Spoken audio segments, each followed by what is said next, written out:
nandito naman tayo sa ating mga location, sa ating mga business. So nakabili na naman tayo na nakagawa tayo ng Burger King po dahil po sa pag-YT natin. Ayan po.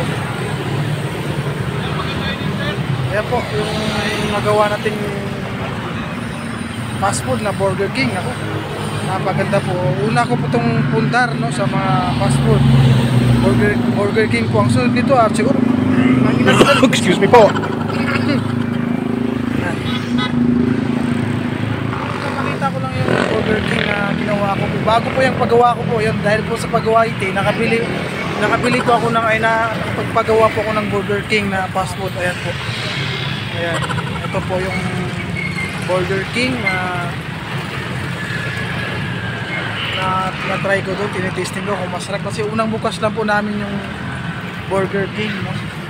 Kasi kakapagawa ko nga lang.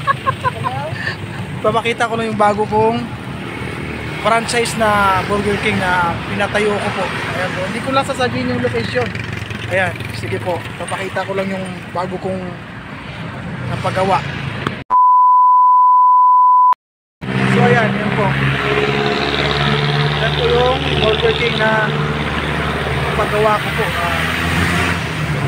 Yan ang kauna-unahang fast food ko po. Yan. Kasi yung una, nabili ko baka at saka yung mga lupain. Yan nabili ko. Yan ito na naman yung pinag-abalahan ko ngayon. May parking siya. Ayan. Sa mga motor. Ayan po. Kotse. May drive-thru po yan. No? Ayan. Bago ko po yung pinapagawa. Drive-thru po yan. Ayan. Ayan. Ito lang yan. So hindi ko pwedeng sabihin yung location, ha. Yun sa Colegio San Jose. Nakikita nyo yun? Ayan, o. Colegio San Agustin yata yun, eh.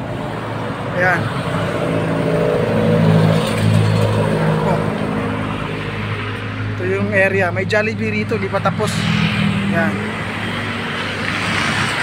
Napaganda yung 24 hours po itong fast food ko, yung Burger King, no? 24 hours po yan. Ayan. So, salamat sa YouTube, nakabili po ako, nakapapagawa po ako ng Burger King, ano? Salamat po.